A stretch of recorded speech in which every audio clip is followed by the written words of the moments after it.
If you desire to grow your natural hair and your edges long and healthy, you're also struggling with scalp issues such as dandruff and flaky scalp, you are always scratching your scalp, which is leading to hair loss.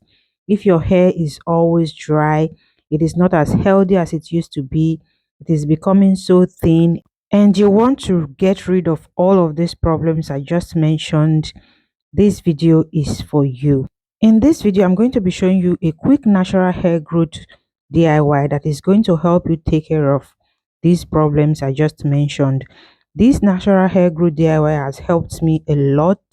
It has helped me to get rid of dandruff and scalp issues. It has also helped me to maintain my natural hair health. If you find the video helpful, don't forget to hit the like button, subscribe to my channel for more videos like this. And if you will be coming back to make this DIY, for the video to be easy for you to locate, just hit the like button and it will be among your liked videos. And don't forget to help others by sharing this video to them so they too would learn how to make this simple DIY. To start with, the first ingredient you need is rosemary leaves. I'll be using fresh rosemary leaves in my case, but you can use the dried one or the powdered rosemary leaves. First thing I'm going to do is to wash it. If you are using the fresh one, make sure you wash it and then use something to pat it dry. You need to do this if you're using the fresh one to prevent water from getting into your DIY, because if water gets into it, it's going to go bad on time. So to prevent that, make sure you pat it dry, or you can even wash it and leave it for a few hours to dry before you go ahead and use it. But if you don't have enough time, you can choose to do the method I'm doing right now. Now it is dried and this is what it is looking like. If you're using the powdered form or the dried one, you definitely don't need to go through this process. Next, I'm going to be grabbing my glass jar. You can use a bowl or anything of your choice, but make sure it is well cleaned and sterilized.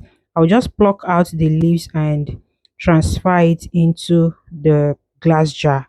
Rosemary leaves is one of the ingredients I've used throughout last year and I find it very helpful. I've been sharing my experience on rosemary leaves. I use it to make oil, I use it to make butter, I use it in my grease, I use it to make my hair tea. In fact, I use it in all my natural hair DIYs.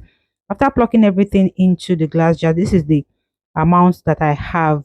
Next, I'm going to be using olive oil. You can use any oil of your choice. You can use coconut oil, you can use olive oil as I'm using, you can use almond oil, any oil that your hair loves, that is what you should use. My hair loves olive oil a lot and I always use it in most of my DIYs.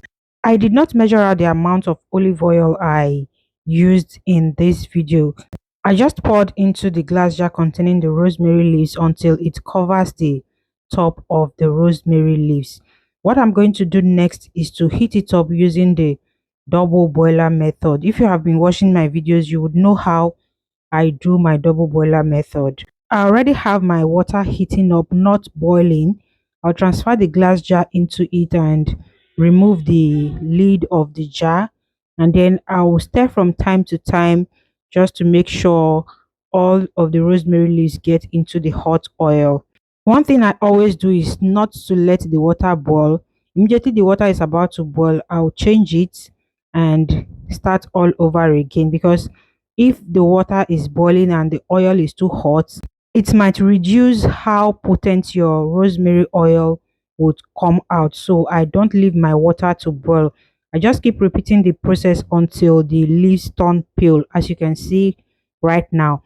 Now I'm just going to leave it for a few minutes to still heat up and then turn off the stove and allow it to cool down a bit.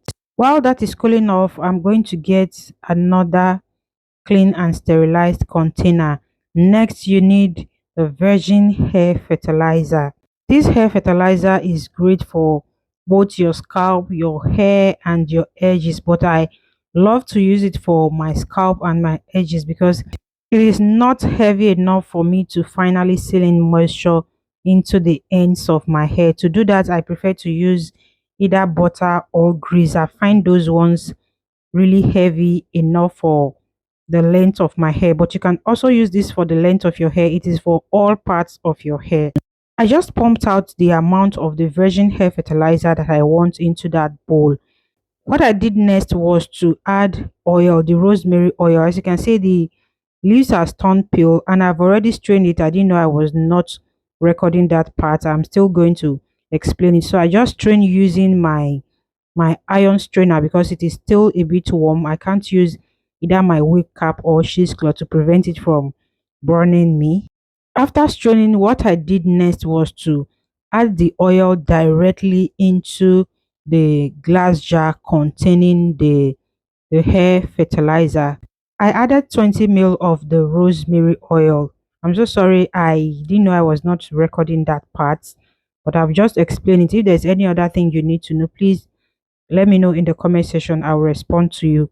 I added 20 ml of the rosemary oil and then I'm just going to put it in hot water again for everything to melt together properly. You can also strain the oil into the hair fertilizer while it is still hot. It is going to melt naturally. Next, I'm going to be transferring the remaining rosemary oil into this applicator bottle. This DIY I'm about to show you is one of the DIYs we'll be using for our 2025 Natural Hair Growth Challenge.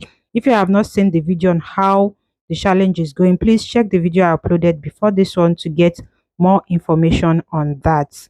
Now, this is the remaining rosemary oil. You can save this for your scalp, your edges. You can also use it to seal in moisture into the length and the ends of your hair after hydrating your hair if you're the one that use oil to seal in moisture into your hair. This oil is really potent. You can decide to add essential oil as well.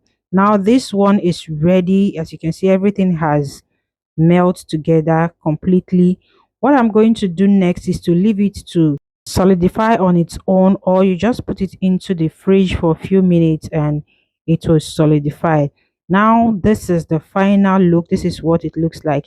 It's looking really beautiful and it smells so great. These two combination is going to do wonders to your hair and your edges. You can use this on your scalp, your edges, the length of your hair as well. It is really potent. Trust me, I have used it before and I can tell you that it really works. If you have ever tried anything like this, let me know in the comment section. And right now I'm going to show you and also explain at the same time the best way to use it on your scalp and on your edges. So if you are having issues with your scalp, you're trying to still grow your edges back and they are proving stubborn, make sure you watch this video till the end and listen carefully to everything I have to say because I'm going to be explaining in detail so you would understand better. First thing I'm going to do is to hydrate my hair. I'll be hydrating using this hair tea. You can decide to use water, you can use any leave-in spray of your choice. I'll just section my hair into any section that is okay for me, and then I'll spray this hair tea into my hair, this hair growth spray. I have a video on how I made it on my channel already. You can check the description box. I'll link it below. Just spray on my scalp, my edges, and the length of my hair. I will spend time to massage it into my scalp, the length of my hair, and my edges. I've always said this in my videos. You don't just apply anything on your hair and leave it that way. It will just sit on your hair and you will not get the best out of it because it is not getting into your hair and your scalp. Next, I'm just going to take the amount that I want. You can see how soft it looks. I'll just rub it into the tips of my fingers so I'll be able to apply it directly on my scalp and my edges. You don't need too much of it because a little goes a long way. It is really effective. I'll massage it into my edges and also massage into my scalp. Spend time to massage. This really works. It helps in blood circulation and also helps your scalp to absorb the product better. I'll spend time to massage that into my scalp and my edges. And then for the length of my hair, I'll go ahead and seal in the moisture with either shea butter or grease. This DIY is also great for the length of your hair if you made the amount that is enough for you to use to seal in moisture into your hair. But as for me, I don't find it heavy enough. It doesn't seal in the moisture well for me. I mean the virgin hair fertilizer. That is why I prefer to use it on my scalp and my edges, and it has been really helpful. It has been working wonders for my scalp and my hair. I can't remember the last time I battled with dandruff and scalp issues, and my edges are also growing really well. If you have been following my journey, you will know how my edges used to be. It has improved a lot. After sealing the moisture into my hair, I'll just braid my hair to keep the ends of my hair protected. You can decide to use any method you love to keep the ends of your hair protected.